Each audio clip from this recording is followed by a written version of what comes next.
We are 20 days out until the March 3rd special election in Wichita and the proposed sales tax increase, and voters are trying to learn all they can about all the details. Several people gathered at the Carl Brewer Community Center at McAdams Park tonight for an informational meeting about the proposed 1% sales tax increase.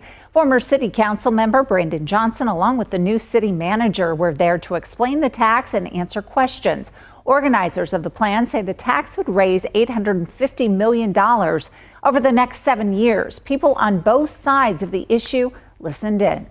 It's important to me to be able to contribute to better quality of life in our city, whether that's making sure that people who don't have housing have shelter and services, or making sure that our wonderful performers have spaces that meet their needs. We have people talking about they don't even know anything about the sales tax, but yet this vote is in 2 weeks roughly. That's not right. That's deceitful. Trust is out the window. We need more time to make sure we get more people educated. And just last night, city leaders set parameters for how the money raised by that 1% sales tax would be spent if voters approve it. Those new details show where the sales tax money will go specifically if voters give the okay next month. KAKE's Abby Ray explains.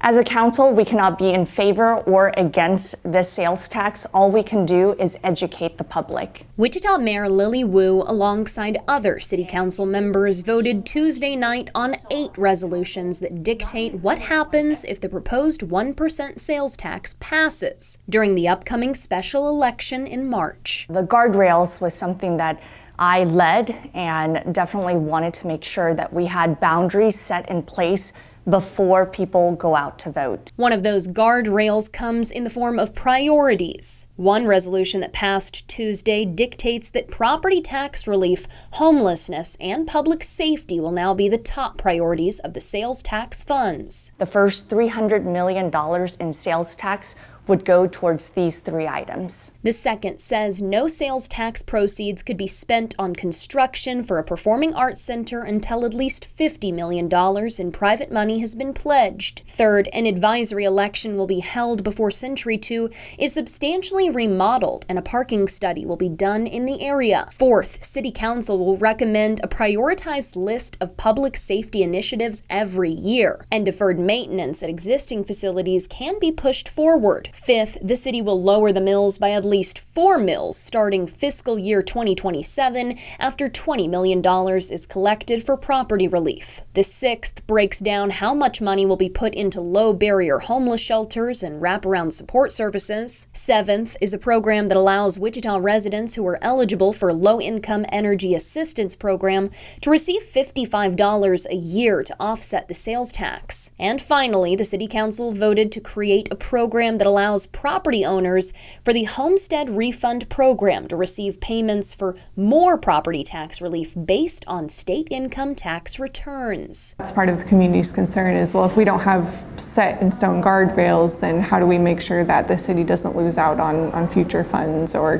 gets in another situation like maybe what we've seen in the past? Audrey Jensen with the Wichita Business Journal has been following this sales tax debate since the news broke in November. She says that she's seen mixed responses from the public. Some local business owners supporting the tax increase brought forth by the nonprofit Wichita Forward, while other residents are still not sure. A lot of people maybe would have wanted to see a longer public process leading up to the actual voting of putting the sales tax on a special election. And the special election hasn't come without controversy. From TV ads to inaccurate voting information, the upcoming election is one that still brings questions. Part of the opposition has been there's been some troubled contracts or public-private partnerships in the past.